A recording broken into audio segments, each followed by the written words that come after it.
Hey guys, Lexus Driver here. Now, on this video, I'm going to be sharing my knowledge of all the Hazbin Hotel characters, starting with the good guys and ending with the bad guys. So, without further ado, let's get to the good guys first. Now, the main protagonist of Hazbin Hotel is Charlie Morningstar. Charlie Morningstar, the first time I saw Charlie Morningstar, I really like, her super sharp suit. Even though a suit's a male outfit, uh, she does rock the outfit really good because, she is the Princess of Hell. Charlie Morningstar, since she's the main protagonist, her goal is to prove that some sinners or most sinners can have the will to redeem themselves and ascend to heaven. Now, Charlie Morningstar. The first time I saw this character, she's a very nice character. She's willing to do the right thing, and also the willingness to prove that sinners, that sinners can be redeemed, because heaven has what's called this exorcist thing that they mercilessly slaughter a lot of the sinners.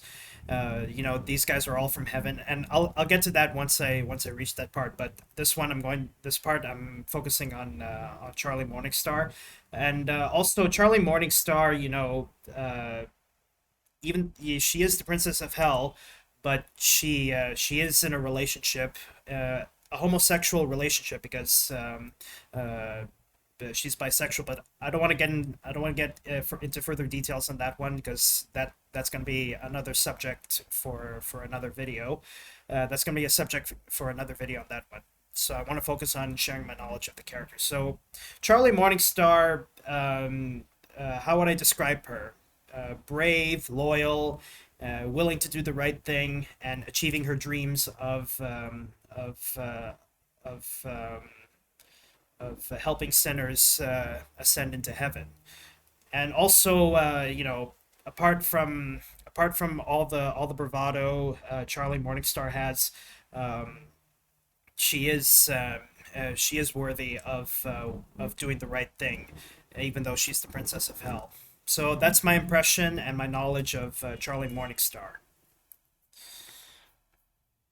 Now, this is Charlie's girlfriend Vaggie. As of season two, she changed her first name, but her name is still Vaggie, but still changing, but removes the I, and even though she removes the I in her name, she's still called Vaggie. Um, Vaggie, she's a former exorcist angel. She um, she used to be part of the Exorcist, slaughtering a lot of these sinners in hell. She used to be in heaven, but now she's a fallen angel. Um, and Vaggie, she um, she really had a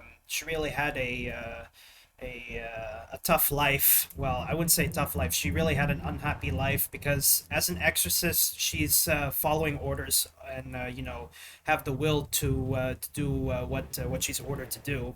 But after sparing a sinner child, she paid the price with the loss of her left eye, and also the loss of her wings. But eventually, she gets her wings back, and then after she was left for dead, Charlie Morningstar took Vaggie under her wing, and the two eventually formed a relationship, and they formed the Hazbin Hotel. And Vaggie, she's the receptionist. The whole story checks out. So, what I think about Vaggie is, after what she endured during her time in heaven, and also being a fallen angel, you do really feel bad for what she endured. But eventually, she remains loyal to Charlie, and also willing to help her achieve her dreams of the Hazbin Hotel. So that's my knowledge of Vaggie. Now, Angel Dust. This character, Angel Dust, he is, or should I say, he was during, after the events of season two. Um, Angel Dust, he this is the best I can explain about Angel Dust. Angel Dust, he had a he had a tragic life, and also his life is also still hell, even after descending into hell. Um, he used to yeah, he used to be, the hotel resident, Hazbin Hotel residence, hoping for a way he can redeem himself, but unfortunately, what happened traumatized him so much that that he put his friends in danger. He inadvertently put his friends in danger, and as a result, he decided to stop going to the hotel and went back to the V Tower. And you do feel bad for Angel Dust, but at the same time, as you just uh, reckon that there is still hope that Angel Dust could come back. So Angel Dust, how would I describe this character? He's a victim of abuse. He's been a victim of various abuses that Valentino, which I'll get to later, that Valentino threw at him. And the most infamous line was when he's the most infamous line um that Valentino said was, "I own you. You are mine." So, hearing that line, I can't imagine how disgusted I was hearing that line, because this is like a form of slavery. And, this is like, I wouldn't say messed up. This is pure evil. Like this kind of stuff. What Angel endured. Like, he's suffering a lot of abuse, and he fell victim into being an unwitting spy, and out of fear and loyalty of his friends, as a way to protect him, he eventually leaves the hotel. And it was pretty heartbreaking, because now he's gonna be abused a lot by the V's, particularly Valentino. So Angel Dust, that's the best of my knowledge of what I know about this character. I feel really bad for what he endured, but hopefully there's a beacon of hope that he can come back. Now, this character Husk, not much to say about this character apart from, he's the bartender of the Hazbin Hotel. Um, you know, Apart from a grumpy attitude, he is loyal to his buddies in the Hazbin Hotel. Um, and Husk, um, from what I can read about Husk, Husk and Angel, the relationship between Husk and Angel is very true, because number one, it's very genuine. But one thing I felt a bit uncomfortable, but eventually I'll have to get over it, is Husk. He's older than Angel Dust, and uh, made me feel a bit uncomfortable, because it made me question the age gap. But eventually, like, I'll try and get over it as best I can once the relationship is getting more and more genuine. But Husk, he's the bartender of the Hazbin Hotel. He remains loyal to his buddies, especially in difficult times. And despite his grumpy attitude, he does care about he does really care about Angel Dust, especially like what he endured um, in season two. But eventually, there is a way that Angel Dust will come back, uh, even if it means that Husk will have to take certain measures. But overall, that's the best of my knowledge of Husk. Now, before we go any further, I haven't fully watched the Hazbin Hotel. I only saw the clips on the internet, because it's on Amazon Prime, but unfortunately, I had to cancel my Amazon. Unfortunately, I had to cancel my Amazon Prime subscription. So that way, I wouldn't go because currently my parents and I are using Netflix. It's best we just use only one on-demand streaming service application.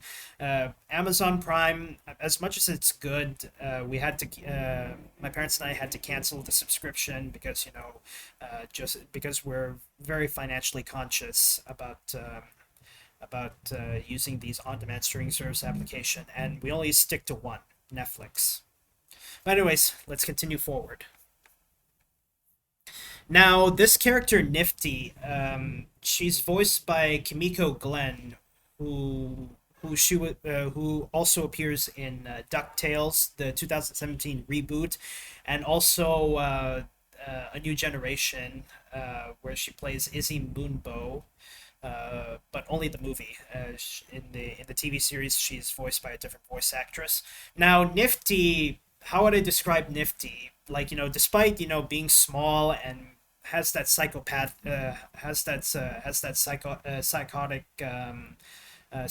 attitude, she is very loyal to the hotel. Um, Given what she's wearing, she's the maid of the Hazbin Hotel. She cleans rooms, and also if Nifty gets close to characters, the just try and keep you cool. Don't do something that would hurt her feelings or provoke her or something. But Nifty, I really like despite her psychotic personality, she is loyal to the hotel, and especially in season one where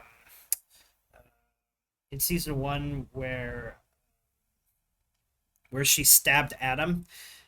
I can guarantee that people who saw Serpentius die like that, like when Adam vaporized Serpentius's ship, his airship, when Adam vaporized Serpentius's airship or blimp, it was so devastating. Like a lot of the characters who saw that were so heartbroken, but they didn't let that heartbreak consume them into grief. They they push forward and defeat Adam. And seeing Nifty stabbing Adam like that, I was like, that's for Serpentius. So overall, that's the best of my knowledge of Nifty. All right, next character. Now, this character is Cherry Bomb, who is Serpentius's girlfriend. Um, Cherry Bomb, from given the accent she's talking, she speaks with an Australian accent. It was pretty obvious, and just to be clear, like I can understand various accents as long as I can hear it very well. Um, so for a breakdown of, like I said, for the breakdown of a lot of the accents I can understand American accents, Canadian accents, um, Spanish accents, French accents, Australian accents, New Zealand accents. Literally, the accents I can remember to the best of my knowledge.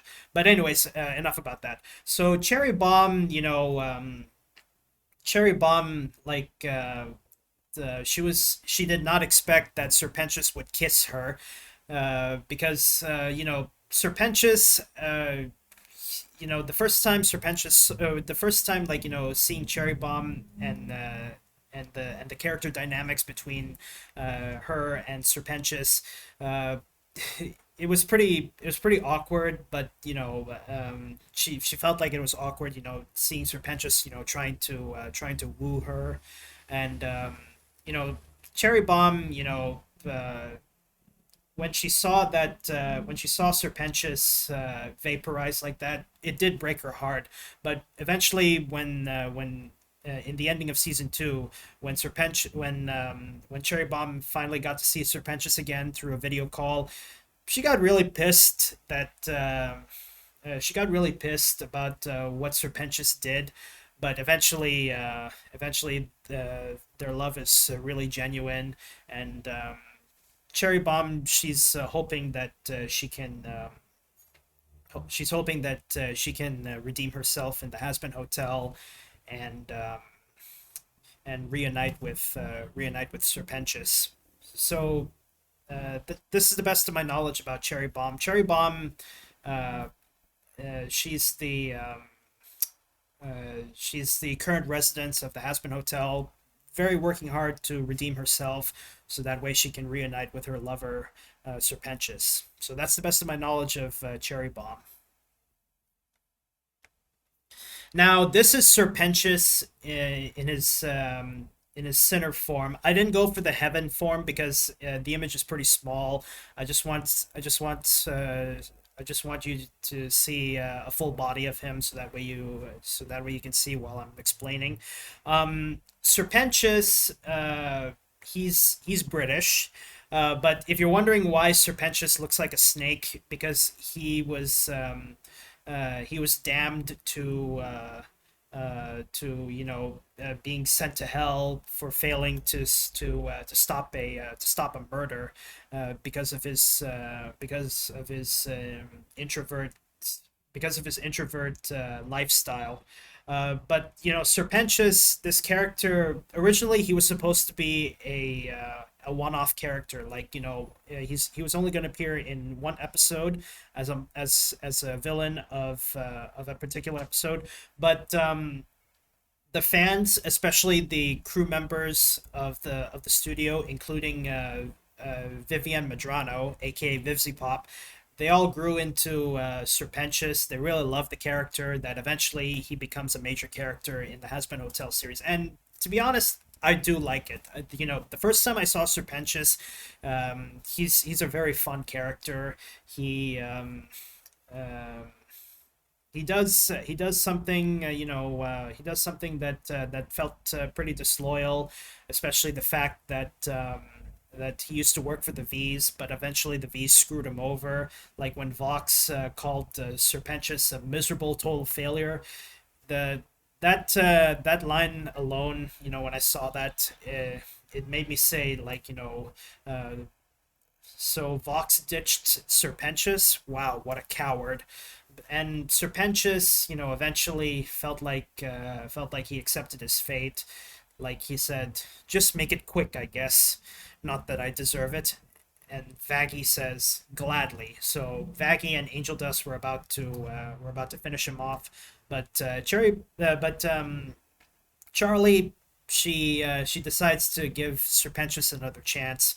He decides he's letting him give the hotel a second chance, but this time he truly did get into that second chance. He got committed into being part of the hotel, and he does every right thing he does. That's worthy of being sent to heaven, being ascended into heaven. Stick it up to the man, do the right thing. Those are the three things those are one of the two. Those are two of the three things I can still remember. And for people who know what I'm talking about, let me know in the comments down below. So that's the best of my knowledge about Serpentius.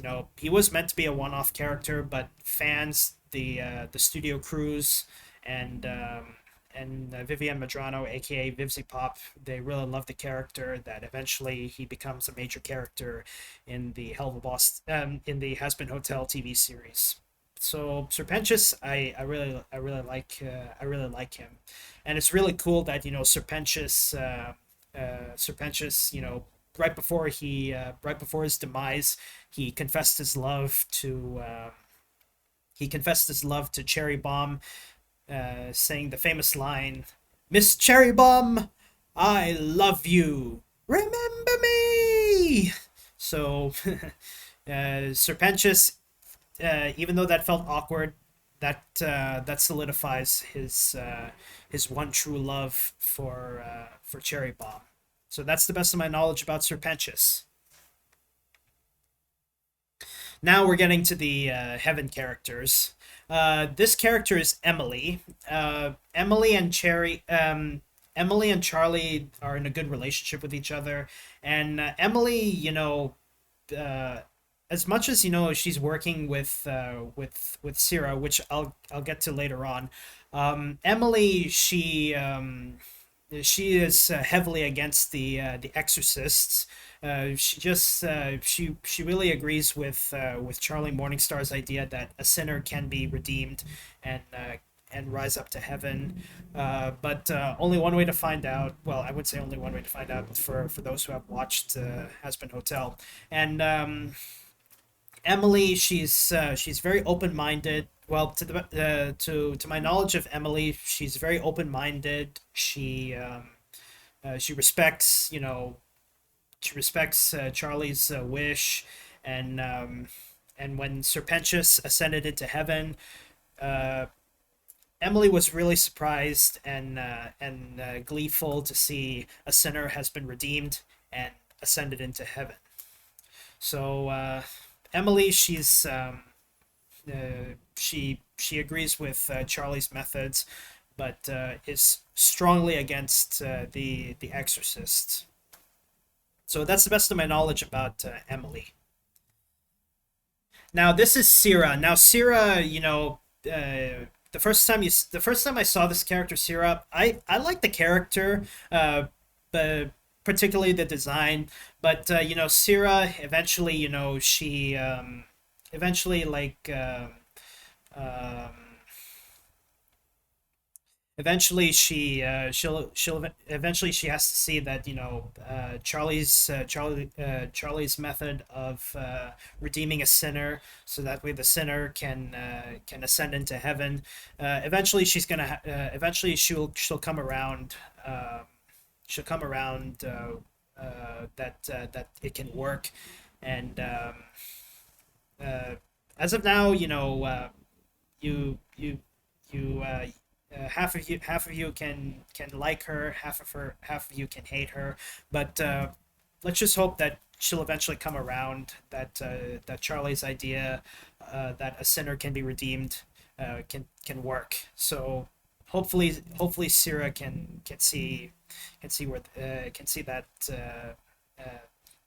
hopefully Syrah can see that it can truly happen. But uh, slowly and slowly she'll have to face the reality that that stuff can work. And also, there's also another character I like to discuss.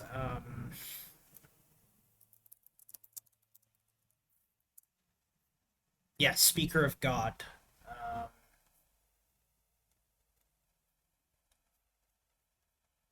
Now this character, just hang tight. Let me get the full screen.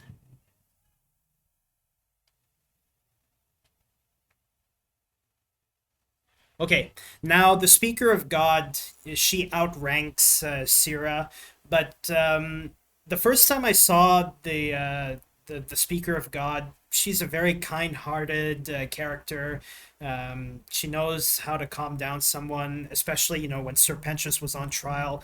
Serpentius was really scared because he just got into heaven, and he's really having trouble fitting right into heaven. He really missed his friends, but eventually, in the last episode of season 2 of Hazbin Hotel, he manages to see his friends again, and I just felt like he's very thankful to Charlie and Vaggie for helping him ascend into heaven, redeem himself, you name it. So this character, the Speaker of God, she's kind-hearted. She knows how to calm someone down, and after calming them down, she tells Serpentius to tell his story, like what he's going through, and eventually, the Speaker of God, she understands what Serpentius did, and what Serpentius, did to redeem himself. Well, the whole story checks out. The whole story speaks for itself. But anyways, that's the best of my knowledge of the Speaker of God, because she's a relatively new character. Hopefully we might get to see more of her.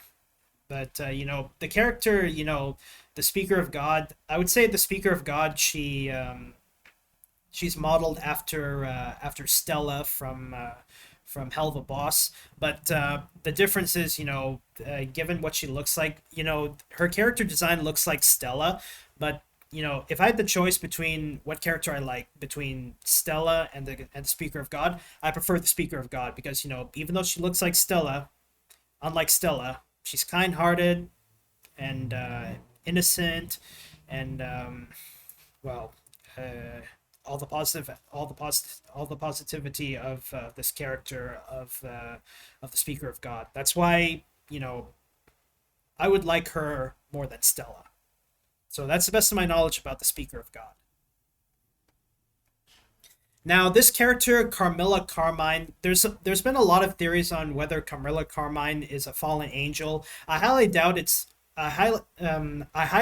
that she's a fallen angel because if you notice that her eyes are red, and also notice that her that she has horns, so I'm pretty sure this character is a demon. Um, my first impression about this character is Carmilla Carmine. She's a weapons dealer in hell. She she sells like angelic weapons, especially to one of her customers like Serpentius prior to uh, prior to ascending to heaven. And despite her appearance, she's very loyal to her two daughters. She really cares about her daughters. Even though she's an overlord, she really cares about her daughters. And her appearance, she's more like a ballerina because what she's wearing, the shoes she's wearing is obviously ballet shoes, and she just walks on the tip of her toes. But there are uh, there are times when she can't help Charlie and Vaggie as shown in season 2, and there are times in times like those she had to make tough decisions whether she likes them or not. But eventually she would realize the errors of her ways and eventually help out Charlie and Vaggie. But Carmilla Carmine, how would I describe her? She's loyal, but when it comes to decision makings, especially something time critical, she eventually does have to make tough decisions, whether she likes it or not. And her helping out Vaggie, train to fight, she knows that Vaggie is a fallen angel, but at the same time, she remains loyal to whatever's good. So when I say that she had to make tough decisions, whether she likes it or not, I believe there was this saying I know from the Harry Potter film when Dumbledore says, "Doing what's right and what's easy." So I would say she took the easy way, but eventually she took the right way when she realizes that the tough decision she makes, well, the the story speaks for itself. So that's the best of my knowledge of Carmilla Carmine. Now, her two daughters here, her oldest daughter and her youngest daughter. Now, her two daughters. Not much I'm gonna say here, but her oldest daughter. If you notice when the weapons are being delivered to Serpentius, her oldest daughter handles the paperwork, while her youngest daughter handles the shipments. So her oldest daughter here, her oldest daughter handles the paperwork and eventually thanks the customer like Serpentius, and despite being the oldest, she takes the business very seriously. For her youngest, also takes the business seriously, but also the two daughters here, the oldest and the youngest, they still remain loyal to each other, uh, especially to their mom. There was also signs of disagreements of what they were going through, but they didn't let that uh, interfere with their business. So that's the best of my knowledge. Even though these guys, even though Carmilla Carmine's daughters are minor characters, hopefully they might get major roles. Only one way to find out once the next seasons come. So those are the best of my knowledge of these of Carmela Carmine's two daughters. Now onto the bad guys. Now onto the bad guys here. This character here is Lute. The first time I saw Lute, I really despised Lute because she's an exorcist. Despite being despite that she's an angel, she committed none of the seven heavenly virtues. She committed many of the seven deadly sins. Um, I would say she committed all of them. This is the best of my knowledge of the seven deadly sins she committed. She committed gluttony, wrath, uh,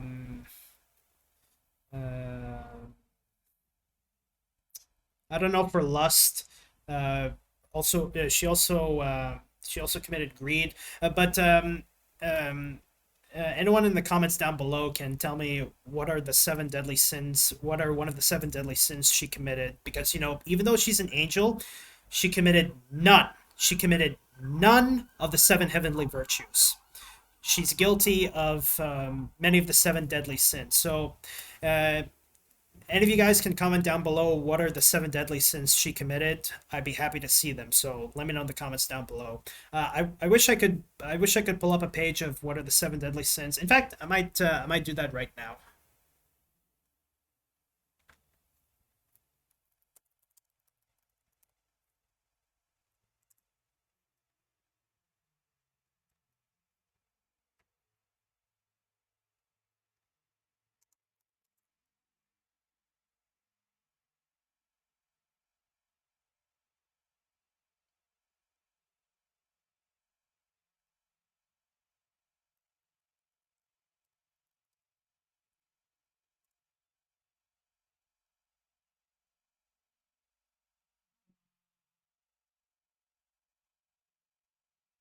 Okay, here we go. Um,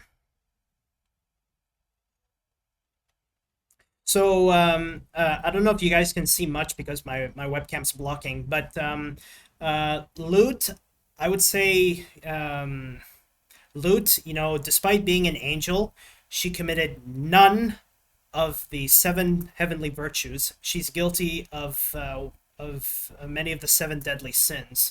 So I would say she's guilty of gluttony, pride, uh, wrath, greed, and envy. So five of the seven deadly sins. I wouldn't count lust or sloth because she's very active. Um, so I would say she's guilty of five of the seven deadly sins: gluttony, pride, wrath, greed, and envy. And also the seven heavenly virtues. Actually, this one's pretty small.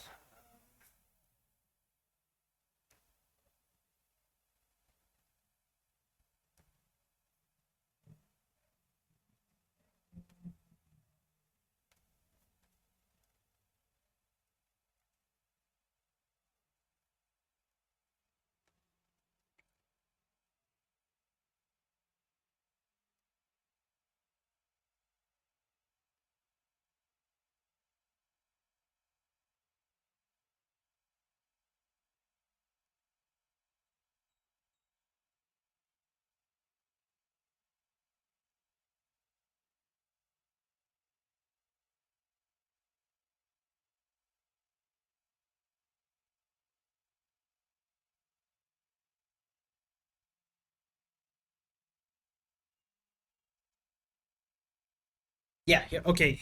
These are the seven heavenly virtues. As I said, even though she's even though she's an angel, she's an exorcist angel. Even though she's an angel, she committed none of the seven heavenly virtues. So that's the best of my knowledge of Lute. First time I saw Lute, I really despised her. Now this character Vox, not much of a threat in the first season, but he's a big threat in season two. She he did something that is, you know, beyond unforgivable. He turned hell into a war zone. He tried to declare war on heaven, and also tried to do well. I would say tried to do. He did a smear campaign against Charlie's hotel, but eventually he's defeated by his own crew, the V's, and was stripped of everything. Now, Vox, he tried to kill. He tried to.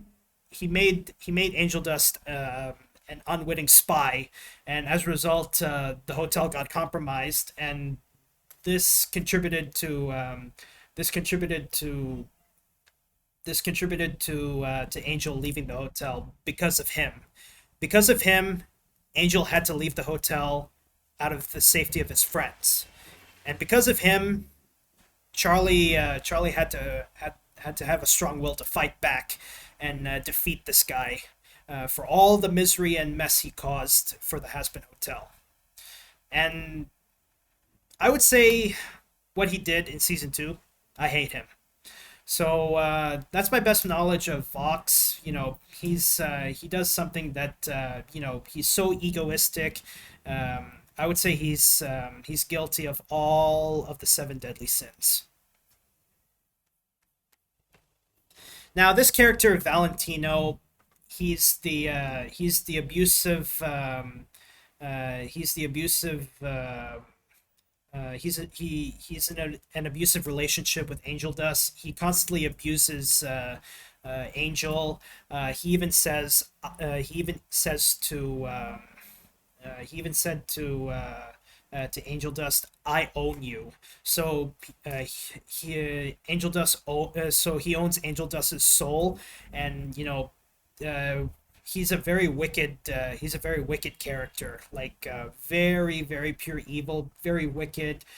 He abuses Angel Dust both physically and psychologically, and even verbal abuse.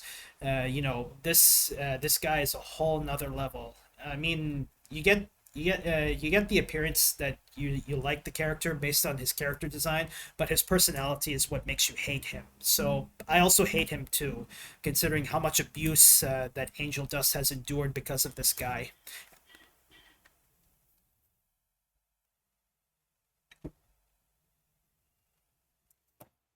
And also because of this guy,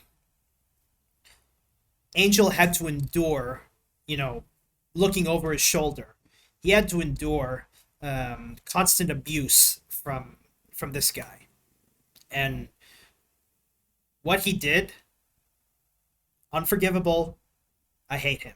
So the design of him makes you like him, but his personality makes you hate him. So in truth, this character, I really hate this character, considering how much he abused.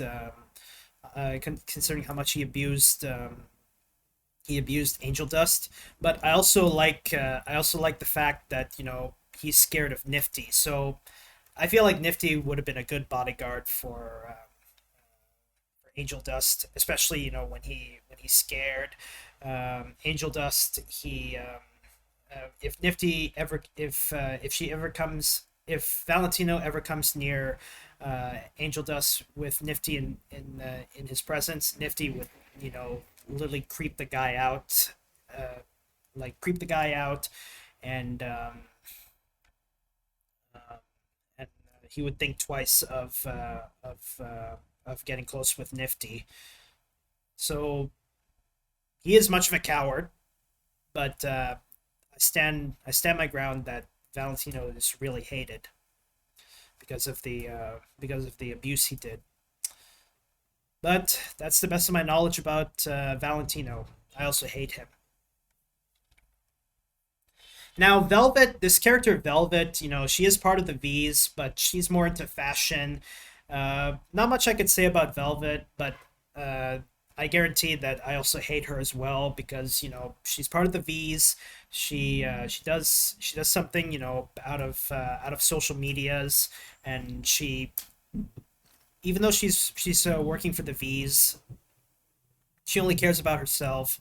And me personally, I would say the V's, there's really no such thing as true friendship, because the V's are the V's are just out for themselves primarily for, I would say, for money, for what they would totally prefer out of. So I'm just gonna say that Velvet, even though she's part of the V's, I'm pretty sure she's just only out for herself. She only cares about herself.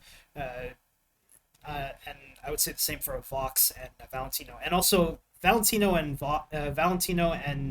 Velvet. They turned against Vox. They ripped off his head, his television head. Therefore, he would no longer be a threat.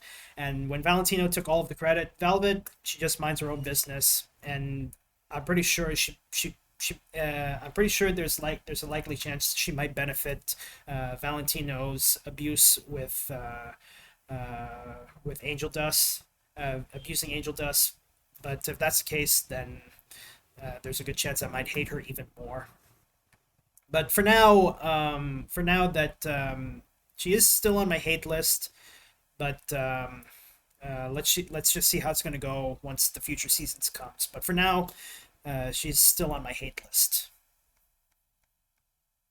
Now, this character Lilith, who is the mother of Charlie Morningstar.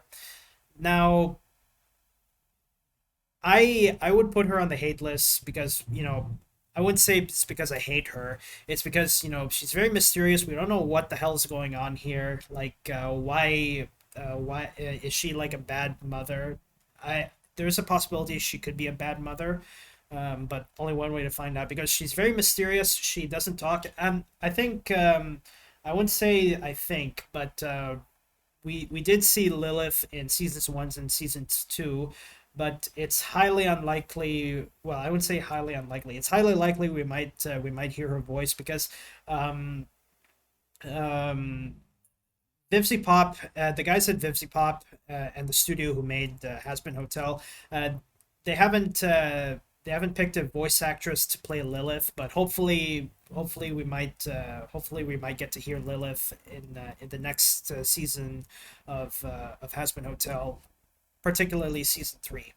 Now, why I would have her on this list because if she was a bad mother, like like what the hell was going on? Because in the final scene of season one of Hazbin Hotel, we see that Lute is threatening Lilith. Like she's threatening Lilith that if she wants to stay in heaven, she has to go back to hell and stop Charlie.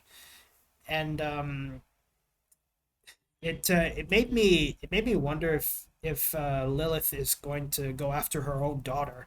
But season two, she was let off on a technicality because Lute Lute eventually had to stand down, and whatever she does would be treason to heaven. So Lilith was let off on a technicality, and she stayed in heaven. Now, finally, the character Adam. This is the last character I'm going to say before I end off the video here. This character Adam, the first time I saw Adam, Adam, he's a resident in heaven, but despite being a resident in heaven, he committed none of the seven heavenly virtues. He committed none of the seven heavenly virtues. He's guilty of all of the seven deadly sins. So Adam, he's responsible for the operations of the Exorcist, murdering a lot of the sinners. But eventually, he got what he deserved in the end when Nifty stabbed Adam. And like I said, when I saw Nifty stabbing Adam, I was like, "That's for Serpentius." So he got what he deserved for all the slaughtering of the sinners, especially the sinners who want to redeem themselves. And he was also responsible for destroying the hotel. But eventually, the hotel got rebuilt, and Adam's death was in vain. So uh, the season one antagonist here, Adam. I can't imagine how much hate this character got. Like he is one of the most hated characters in Hazbin Hotel, particularly the most hated character in season one. Loot is also hated, but I would say this guy took the cake. But me personally, I would say Loot would take the cake, considering how much of a sadist she is. So that's the best of my knowledge about Adam. Now, to end off the video here, that's how I'm gonna be showing off this character screenshot of Charlie Morningstar as a way to end off the video here.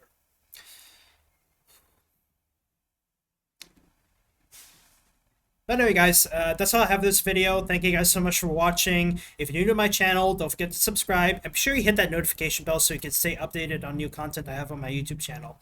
But anyway, guys, that's all I have for this video. Thank you guys so much for watching, and I'll see you guys in the next video. Bye-bye, and have a good day, everybody.